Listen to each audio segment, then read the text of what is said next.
جی السلام علیکم، امید ہے کہ آپ سب لوگ خیریت سے ہوں گے۔ سوشل میڈیا کے اوپر نون لیگ کی قیادت آج سارا دن ٹرک کرتی رہی۔ آخر یہ ٹرک کیا ہے، اس ٹرک کے اندر کیا ہے اور اس ٹرک کے پیچھے کون ہے، بڑی امپورٹنٹ ڈیٹیلز ہیں، وہ آپ سے شیئر کروں گا۔ لیکن اس سے پہلے عمران خان کی آج صحافیوں سے ملاقات ہوئی اور اس ملاقات کے بعد یہ رپورٹ کیا گیا کہ غالباً خان صاحب نے اندر یہ کہا ہے کہ میں موجودہ آرمی چیف سے ملنا چاہتا ہوں، لیکن دوسری طرف سے کوئی پازیٹیو سائن نہیں آ رہا۔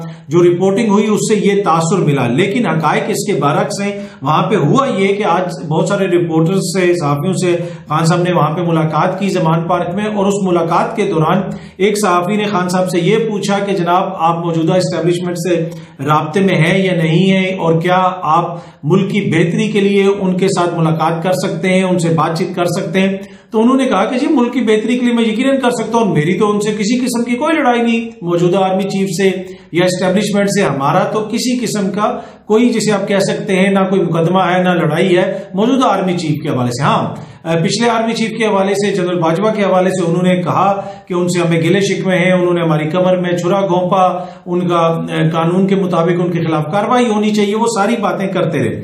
لیکن یہاں پہ رپورٹ اس طرح کیا گیا کہ جیسے خان صاحب نے اس خواہش کا اظہار کیا ہے کہ وہ موجودہ آرمی چیف سے ملنا چاہتے ہیں، لیکن دوسری طرف سے کوئی مثبت جواب نہیں آ رہا۔ ہاں، خان صاحب نے یہاں پہ یہ بھی کہا کہ جناب جو پچھلے آرمی چیف تھے جب وہ یہاں پہ تھے اور بلاول صاحب کو کوئی شکایت ہوئی تھی اور ان کی شکایت کے اوپر سندھ سے کسی ادارے کے افسر کی ٹرانسفر کر دی گئی تھی، ہماری بھی بہت سارے لوگوں سے شکایتیں ہیں، ان کی ٹرانسفر کیوں نہیں ہو رہی؟ تو اس کانٹیکسٹ کے اندر وہاں پہ بات ہوئی اور انہوں نے یہ کہا کہ ملک کی بہتری کے لیے جو بھی ہوگا اس میں چاہے اسٹیبلشمنٹ ہے یا کوئی اور ہے، ہم ان سے بات کرنے کے لیے تیار ہیں۔ تو یہاں پر اس کو اس طریقے سے پیش کیا گیا، اس طریقے سے ہیڈ لائنز لگائی گئی کہ جیسے جو ہے عمران خان یہ کہہ رہے ہیں کہ جناب موجودہ آرمی چیف جو ہے وہ مجھے لفٹ نہیں کرا رہے، گھاس نہیں ڈال رہے، میں ان سے ملنا چاہتا ہوں، یہ ہے وہ ہے۔ لیکن حقائق بالکل اس کے برعکس ہیں۔ ایک لارجر کانٹیکسٹ کے اندر بات ہو رہی تھی، مختلف موضوعات کے اوپر بات ہو رہی تھی، اور ایک صحافی نے جب ان سے کوشچن پوچھا کہ کیا آپ ان سے بات چیت کرنے کے لیے تیار ہیں یا کیا مسئلہ ہے، اس کے جواب میں انہوں نے یہ بات کی۔ انہوں نے کسی اپنے خطاب میں یا یہ کوئی بیان نہیں دیا اور نہ ہی یہ کوئی خواہش کا اظہار کیا کہ جی میں یہ کرنا چاہتا ہوں۔ باقی یہ ہے کہ جی اسٹیبلشمنٹ بھی پاکستان کی ہے، خان صاحب بھی پاکستان کے وزیر اعظم رہے ہیں، اس وقت جو سیاستدان اقتدار میں وہ بھی، ان کا تعلق بھی پاکستان سے ہے۔ تو میں تو اس کے اوپر بالکل بڑا واضح طور پہ کہتا ہوں کہ سب سے بات چیت کرنی چاہیے اور جو پاکستان کے لیے بہتری ہو جس چیز میں، اس چیز کو آگے لے کے بڑھنا چاہیے۔ باقی ایک اور چیز جو آج سارا دن سوشل میڈیا کے اوپر گردش کرتی تھی وہ ٹرک ہے۔ جی وہ یہ ٹرک آ گیا، ٹرک کا انصاف ہے، ٹرک کا وہ ہے، یہ ہے۔ آپ کو پتا ہے کہ فواد چودھری صاحب اور ان کے بھائی کی وہ ایک مبینہ آڈیو لیک ہوئی ہے جس میں وہ کسی ٹرک کا ذکر کر رہے ہیں، تو بہت سارے لوگ پوچھ رہے ہیں کہ اس ٹرک میں کیا ہے، یہ ٹرک کیا ہے، اس ٹرک کے اندر کیا ہے، یہ کدھر جا رہا ہے۔ ویسے تو میرے خیال میں کراچی کی لینگویج یا کسی لینگویج کے کوئی سلینگ جسے آپ اسٹریٹ لینگویج کہتے ہیں، اس کے اندر اگر کسی کو کوئی چیز دینی ہو، جس طرح ہوتا ہے نا ایک کھوکا دو کھوکا، اسی طرح کا یہ کوئی میرے خیال میں ایک سلینگ ہے ٹرک۔ لیکن یہاں پہ جو ٹرک کا یہ کہہ رہے ہیں نا، اس میں ٹرک میں کیا ہے وہ میں آپ کو بتاؤں گا۔ یہ جو ٹرک ہے نا جناب، یہ وہ ٹرک ہے جس کی بتی کے پیچھے پی ڈی ایم کی معزز قیادت نے اس قوم کو لگایا ہوا ہے، اور اس ٹرک کے اندر بلاول صاحب کی جمہوریت ہے، مریم بی بی کی ووٹ کی عزت ہے، اور اس کے ساتھ ساتھ آپ صاحب کے حقوق ہیں، اور پاکستان کی جو معاشی پالیسی ہے اس کی بہتری کا فارمولہ بھی اس ٹرک کے اندر ہے۔ اور وہ جو 185 روپے والا ڈالر ہے نا جو ڈار صاحب نے یہاں پہ لے کے آنا تھا، اور وہ جو آئی ایم ایف کو سمجھنے کا فارمولہ جو ڈار صاحب کو پتا تھا، وہ بھی نکل کے اس ٹرک میں آ چکا ہے۔ اور اس ٹرک کے پیچھے ایک بتی ہے، اور اس بتی کے پیچھے انہوں نے پوری قوم کو لگایا ہوا ہے 9 مہینے سے، اور یہ وہ ٹرک ہے۔ تو یہ ساری چیزیں اس وقت اس ٹرک کے اندر ہیں، اور اسی ٹرک کو جناب وہ شیئر کر رہے ہیں سوشل میڈیا کے اوپر۔ اب جو ڈالر کی بات ہوئی کہ 185 روپے کا جو ڈالر ہے جو اس ٹرک کے اندر ہے، اور وہ جو ہی وہ ٹرک رکے گا، اس لیے کہ اس کی بتی آن ہے، پیچھے پوری قوم کو لگایا ہوا ہے پی ڈی ایم والوں نے، تو وہ جو ہی رکے گا تو وہ ڈالر نکل آئے گا۔ لیکن ڈار صاحب نے جناب آج ایک پریس کانفرنس کی، اور اس پریس کانفرنس کو انہوں نے جب کنڈکٹ کرنا تھا اس سے پہلے بھی ان کی صحافیوں سے کوئی بات چیت ہو رہی تھی۔ صحافیوں نے ان سے کوشچن کیا کہ جناب کیا آپ استعفیٰ دے رہے ہیں؟ تو انہوں نے کہا کیوں، آپ کو کوئی تکلیف ہے میرے کام سے کہ میں کیوں استعفیٰ دوں؟ اور جو پچھلی گورنمنٹ کے لوگ ہیں، خصوصاً جو ایف بی آر کے چیئرمین وغیرہ رہے ہیں، ان کے حوالے سے بھی انہوں نے کہا کہ اس نے بڑا نقصان پہنچایا یہ وہ، پر جو اور انہوں نے یہ بھی ساتھ کہا کہ میں 4:10 پہ بات کروں گا، اس وقت آپ آنا۔ پھر انہوں نے بعد میں ایک پریس کانفرنس کی، اور انہوں نے جو پریس کانفرنس کی، اس پریس کانفرنس میں آپ یہ سمجھ رہے ہوں گے انہوں نے پریس کانفرنس کر کے کوئی معذرت کی ہوگی کہ یار معیشت سنبھالی نہیں جا رہی، مشکل ٹائم ہے، یہ ہے وہ ہے، یہ مسائل ہیں. نہیں جناب، ایسی بات نہیں ہے، اتنے برے دن نہیں آئے. انہوں نے کہا کہ آج عمران خان کو آئینہ دکھاؤں گا. وزیر خزانہ نے کہا یہ جو پریس کانفرنس کرنی ہے اس میں عمران خان کو آئینہ دکھاؤں گا. ڈالر کدھر سے کدھر پہنچ گیا، ملک کی معیشت کی کیا حالت ہے، کیا باتیں ہو رہی ہیں، ایل سیز کھل نہیں رہی ہیں، اور آئینہ کس کو دکھانا ہے؟ عمران خان کو. اور کل ہی پورے میڈیا نے بھی جو ہے وہ ایک دو پروگرامز کے اندر شیئر کیا، پورے سوشل میڈیا کے اوپر شیئر ہوا کہ یہ کہتے تھے کہ جو ہی میں جہاز میں بیٹھا تھا تو ڈالر نیچے آ گیا تھا، مارکیٹ فورسز کو پتا چل گیا تھا کہ ڈار آ رہا ہے. جو ہی ابھی میں جہاز میں بیٹھا تھا، وہ خصوصی طیارہ جس کے اندر ان کو لایا گیا تھا. پھر انہوں نے یہ بھی کہا کہ میں کیوں استعفیٰ دوں.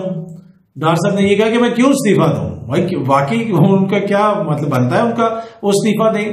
وہ یہ جو آئی ایم ایف کا پروگرام ہے جو مفتاح صاحب نے نیگوشیٹ کر لیا تھا، ستمبر اکتوبر میں یہ فائنل ہو جانا تھا، ڈار صاحب نے فائنل نہیں کیا، اس کی وجہ سے ہم اس نہج کے اوپر پہنچ گئے. لیکن ان سب چیزوں کی ذمہ دار پچھلی حکومت ہے، اور آئینہ عمران خان کو دکھانا ہے، کیونکہ ڈار صاحب میاں صاحب کے رشتے دار ہیں. ہاں اگر مفتاح اسماعیل صاحب جیسا کوئی اور بندہ ہوتا تو شاید اب تک فارغ کر دیا جاتا. لیکن یہ وہی ڈار صاحب ہیں جن کے حوالے سے مریم بی بی کے مبینہ آڈیو بھی لیک ہوئی تھی، جس کے اندر وہ کہہ رہی تھی کہ ڈار صاحب آئیں گے تو چیزیں بہتر ہو جائیں گی، میں نے 1 مہینے سے بڑی محنت کی ہے ان کی واپسی کے لیے، اور یہ اور وہ، اور کابینہ ان سے مشورے لینے لندن جاتی تھی. اور پھر جس طریقے سے ان کو لایا گیا عدالت سے، پھر ان کو ریلیف بھی ملی اس لیے کہ یہ عدالتوں کو یہ مطلوب تھے یہاں پہ، وہ سب کچھ اب تاریخ کا حصہ ہے.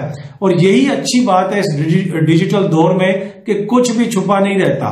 ہر 2 منٹ کے بعد جو ہے نا جوان سوشل میڈیا کے اوپر شیئر کرتے ہیں اور قوم کو یاد کرواتے رہتے ہیں، اور ان دوستوں کو بھی یاد کرواتے رہتے ہیں معزز لیڈران کو کہ جناب آپ کا کیا وعدہ ہے. کوئی بھی جماعت کرے، چاہے خان صاحب کرے، چاہے نون لیگ کرے، یا کوئی اور تیسرا کرے، جو وعدہ کرتا ہے اس کو سوشل میڈیا کے اوپر نوجوان یاد کرواتے ہیں. اور ہاں جو صحافی جو باتیں کرتے ہیں، جو تجزیہ کار جو باتیں کرتے ہیں، ان کو بھی یاد کروایا جاتا ہے کہ کون کس سے معافی منگوا رہا تھا، کون کیا کر رہا تھا، کون کیا کہتا تھا، کون کے حقوق کے بارے میں کیا کہتا تھا، آزادی رائے کے بارے میں کیا کہتا تھا، معیشت کے بارے میں کیا کہتا تھا.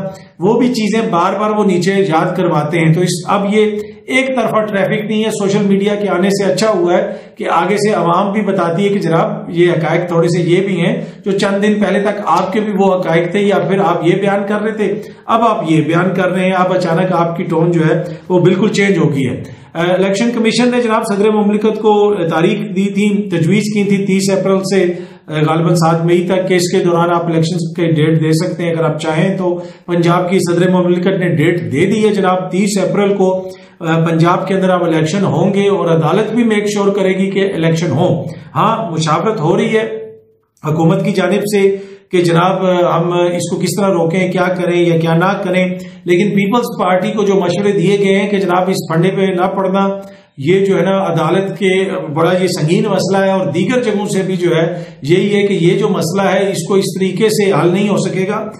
یہ عدالت کا فیصلہ اور ملک کی سب سے بڑی عدالت کا فیصلہ ہے، اس کے اوپر عمل درآمد کروانا پڑے گا. اب اس کا دوسرا طریقہ یہ اختیار کیا گیا ہے کہ عدالت کو کنٹروورشل کرنے کے لیے وہ آڈیو لیک کی گئی ہے، اور یہ ٹرک جو کر رہے ہیں جس کے اندر سب کچھ میں نے آپ کو بتا دیا کہ وہ ڈالر پڑا ہے اور معیشت کا وہ فارمولہ پڑا ہے، اس ٹرک کو سامنے رکھ کے عدالت کے اوپر حملہ کرنے کی ایک طرح سے کوشش کی جا رہی ہے، ان کے اوپر الزامات لگائے جا رہے ہیں. لیکن اس سے کام ہونا نہیں ہے.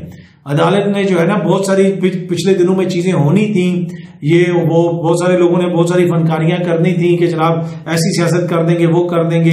ماضی میں بھی عدالت کے اندر سے بھی بہت کچھ ہوتا رہا. آپ کو یاد ہے کہ جب جسٹس سجاد علی شاہ تھے، ایک بینچ ٹوٹ گیا تھا تو یہ ہو گیا تھا، وہ ہو گیا تھا. تو بہت ساری یہاں پہ چیزوں کے اوپر سب کچھ چلتا رہا. لیکن اب عدالت نے فیصلہ دے دیا ہے، اور عدالت اپنا فیصلہ کروائے گی بھی. اور پھر بہت سارے لوگوں کو جنہوں نے اس کے اوپر عمل درآمد کروانے میں رکاوٹ ڈالی تو ان کو پھر مناسب اسی طریقے سے قانون کے مطابق جو ہے نمٹا بھی جائے گا. اور کیا پتہ کوئی نائب بھی ہو، کسی کو سزائیں بھی ملے، یہ سب کچھ کیا جائے گا اگر عدالت کے فیصلے کے اوپر عمل درآمد نہیں ہوا. تو عدالت بھی اس چیز کے اوپر بضد ہے کہ جناب جو ہم نے فیصلہ دیا ہے اس کے اوپر ہم نے عمل درآمد کروانا ہے. اور یہ بڑا کلیئرلی میسج دے دیا گیا، اور اسی لیے الیکشن کمیشن نے بھی فوراً تاریخ دے دی ہے. اب امید یہی کرتے ہیں کہ جناب الیکشنز ہوں گے، اور ہاں جو بھی جماعت جیتے پاپولیرٹی کے حساب سے تو مجھے لگتا ہے کہ نون لیگ بہت زیادہ مقبول ہے، شاید وہ جیت جائے. میری تو خواہش ہوگی کہ وہ جیتے، چاہے مولانا صاحب جیتے یا بلاول صاحب کی جماعت جیتے. پر بلاول صاحب کی جماعت جو ہے نا وہ اس طرح کھل کے عدالت کے اوپر نہیں آ رہی، اور ساتھ ساتھ ان کے جو لیڈران ہیں، سینئر لیڈران، وہ کھل کے اس چیز کا مذمت کر رہے ہیں کہ جس قسم کی تشریح حکومت کے وزیر قانون نے کی تھی اس فیصلے کی، اس کی وہ کھل کے جو ہے اس کی مذمت کر رہے ہیں کہ یہ آئین اور قانون کے ساتھ مذاق ہے. تو اس سے آپ موڈ کا اندازہ لگا لیں کہ پیپلز پارٹی جو ہے وہ اتنی ہارڈ پوزیشن لینے کے چکر میں نہیں ہے. لیکن ہاں باقی دوسری طرف یہ مشاورت وغیرہ ہو رہی ہے. اب دیکھتے ہیں کہ آگے چیزیں کس طرف جاتی ہیں. الیکشنز تو ہوں گے، چاہے جتنا مرضی آپ بھاگتے رہیں، الیکشنز تو کروانے پڑیں گے. اور اس کا کریڈٹ جو ہے نا وہ کس کو جاتا ہے؟ وہ اسی کو جاتا ہے جس نے گزشتہ 9 مہینوں کے دوران، 8 مہینوں کے دوران سب کچھ ہونے کے باوجود 1 منٹ کے لیے بھی پریشر ان کے اوپر سے نہیں ہٹایا. اب دیکھتے ہیں کہ ان الیکشنز میں کون سی جماعت جیتے گی. جو بھی جماعت جیتے، جس کو بھی عوام ووٹ دیں، اس کا حق ہے وہ آئے اور حکومت سنبھالے. امید ہے کہ ویڈیو کو پسند آئی ہوگی. بہت جلدی آپ سے دوبارہ ملاقات ہوگی. بہت بہت شکریہ. Thank you so much.